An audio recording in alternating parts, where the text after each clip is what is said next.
Hi guys, welcome to Iggy's Toy Parade and Soldier Review. This is your host Iggy, and we're going to take a look at some Imperial Japanese soldiers. I wanted to show you these in my last video, but there wasn't enough room on the kitchen table to include these two. And since these are some of my better figures, I didn't want to leave them behind. So we're going to take a look at them now. What you see here is several different manufacturers, and I thought, well, let's just jump in and go through them one by one, and you guys can, maybe pick one out that you would like to pursue a little bit and add to your collection. These are CTS, or Classic Toy Soldiers. What's nice about CTS is that they will mark their figures. Like this one here, it says, actually I can't see it.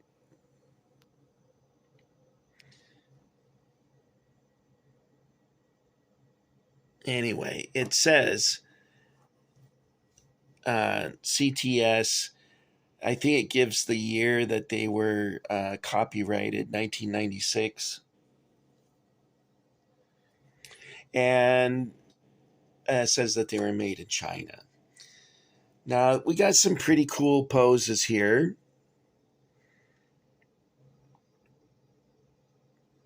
Now, another nice thing about theirs is that they have a good solid base to them.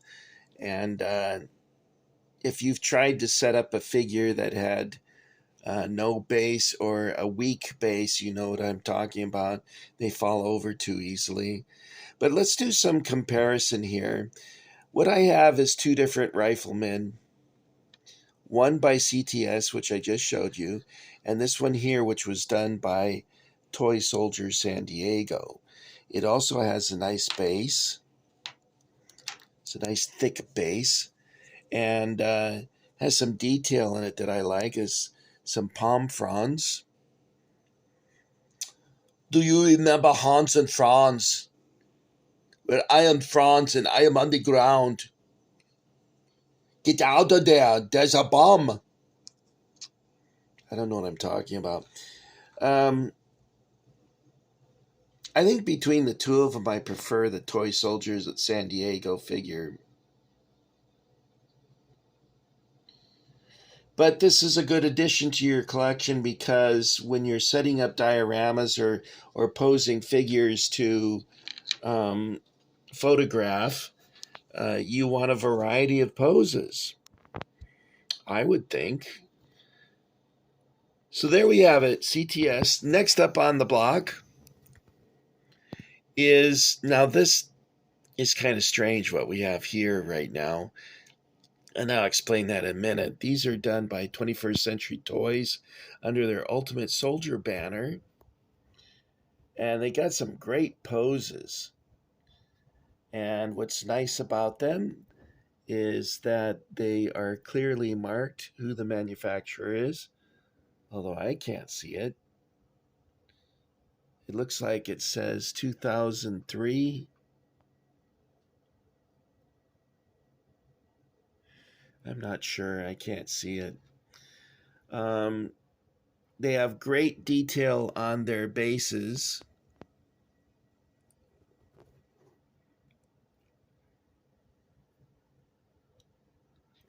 However, there's something that I don't care for about this group, and that is the paint job on these.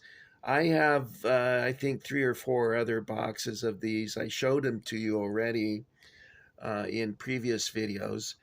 And these, I don't think, are painted very well. You see how it's got all those dark lines where the wrinkles are? Now, I know that model painters will do that and then dry brush another color on top of it to enhance creases or whatnot. I prefer it to just be painted straight and not have those dark lines. But, some of you like that. But this is a very cool. Does he have blonde hair? It looks like he's got.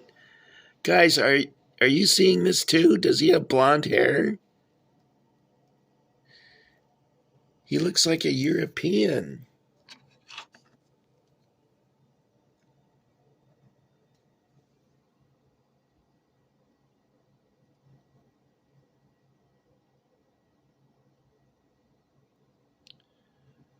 I don't know, guys. That looks to me like an Africa Corps figure, but he's definitely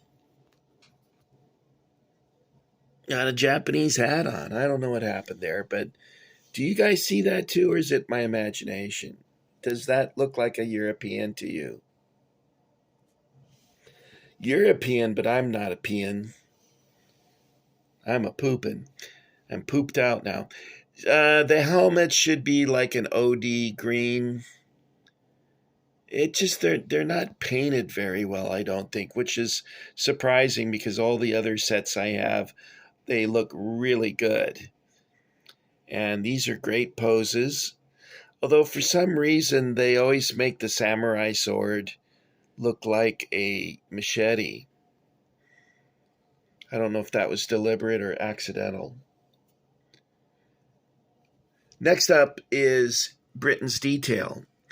Now, there is a lot of fans of Britain's Deetail. I'm one of them. These particular figures were probably made late in Airfix's corporate life because they are made in China, and they, instead of having the metal bases, they have plastic ones. But it says Britain's Deetail, 1971. That's when they introduced Deetail figures.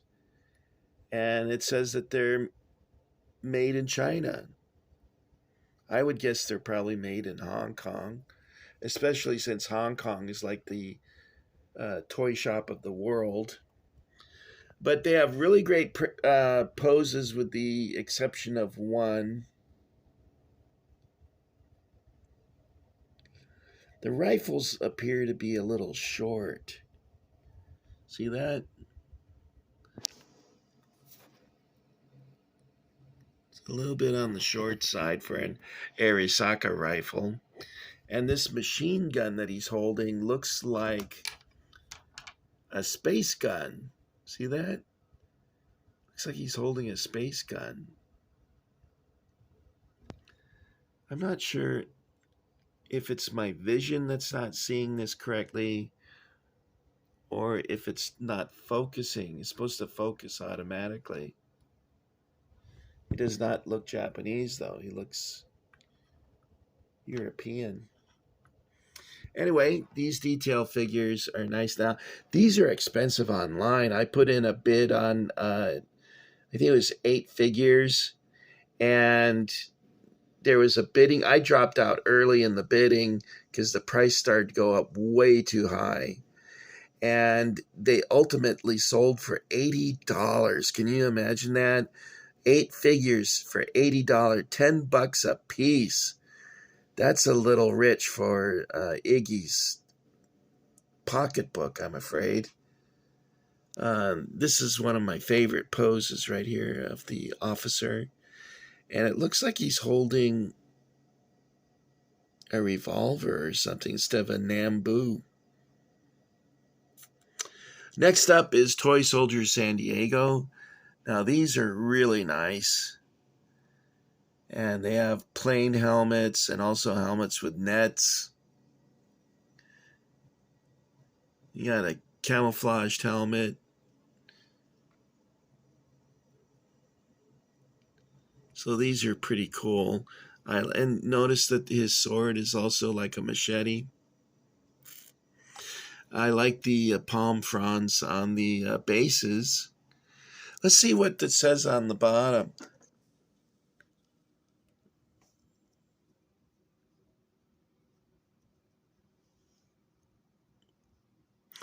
I'm afraid my vision is just not there tonight.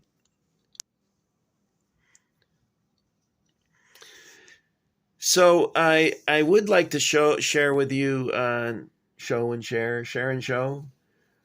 Um, I know some of you like listening to share. That's not me.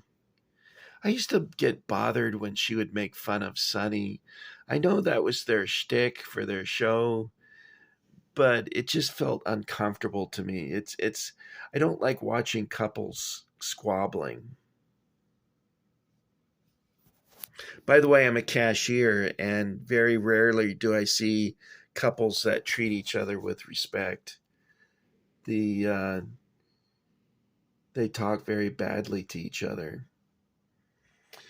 Well, let's take a look at something. Let's see. I want to identify this. I think it's a Type 96, but I've got my Japanese handbook, and we could check that out. I marked the page, and now, is this it? I think I'm close.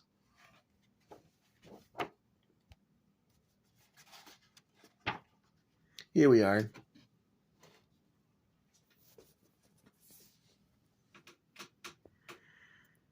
That's the Type 96.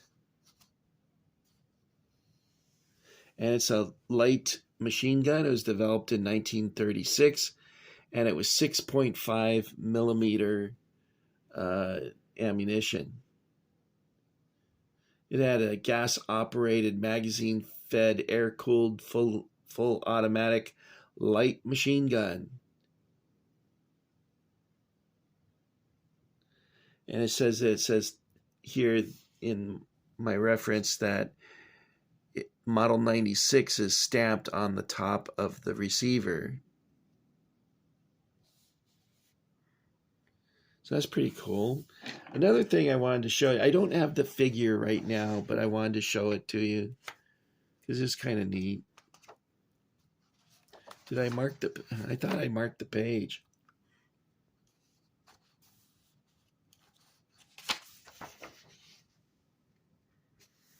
Showing the Arisaka rifle.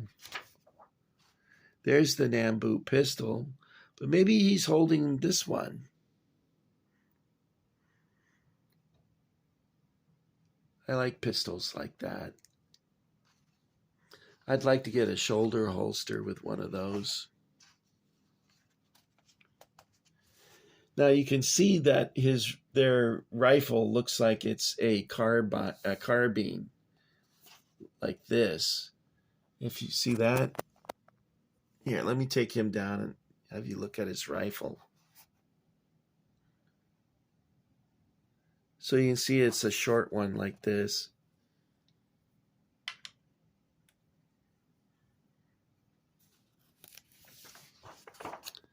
Okay, now I'm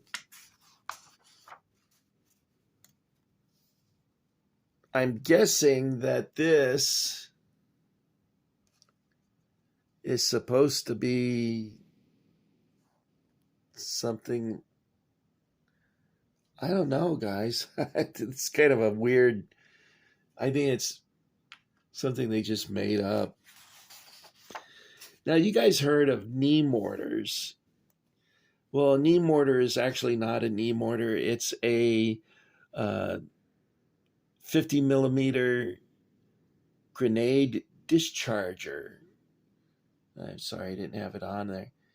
If you had put this on your knee, this part here, and launched the 55 round or grenade, it would probably crush your kneecap.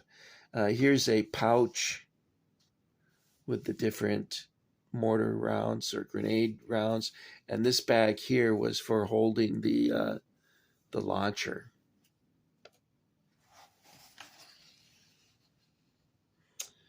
Okay. All right, guys, well, that's all I got for you on this video. This is Toy Soldiers San Diego painted. In the last video, I showed you the unpainted ones. And then we have the Britain's Deetail. And these are later made or more recently made figures because they don't have the wafer base to it made of metal. Then we have the 21st Century Ultimate Soldier. And like I mentioned to you before, these don't look like they were painted properly because they don't match the other ones I have, which I really like. So eventually my hope is to have these repainted. I'll try to do it myself, but I'm not very good at that. We did a comparison between Toy Soldier San Diego, which we have. Never mind. I dropped it on the floor. Once something gets on the floor, I can never find it again until I step on it. Anyway, we did a comparison, and I voted for the Toy Soldier San Diego figures. Okay, guys, that's all I have for you. I want to thank you for coming along for Imperial Soldiers Part 2. And I want to thank those of you who've recently enlisted in the Iggy Army. You will each receive a $5,000 bonus from the country of Franconia, and you have to apply for it. It takes about 100 years to get through all the paperwork, but eventually you'll get your bonus. I'm kidding, guys. I'm sorry. I guess I'm not in my usual mood today because I feel pretty tired. Last week I got home from work and I ate something and I fell asleep and I didn't wake up for 19 hours. I didn't even get up to pee. I just slept straight 19 hours. When I woke up, I thought it was still the same day, only it was the next day.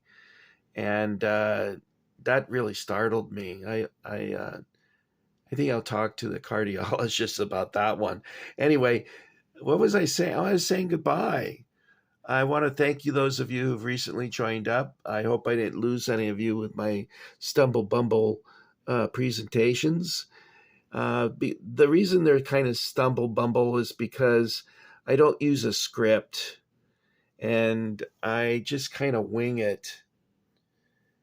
And I try to do a little preparation, like find a nice background photo for you there. And if you are familiar with Tamiya or Tamaya, depends on where you're from, how you pronounce it. I pronounce it Tamiya, but I've also heard it called Tamaya. And I guess in Japanese it's Tamiya. Their model of the Japanese infantry is based on this photograph. See that? So that's a pretty cool photo. Okay, guys, that's all I've got for you. I want to say domo arigato and sayonara. Bye, guys. I'll see you in my next video.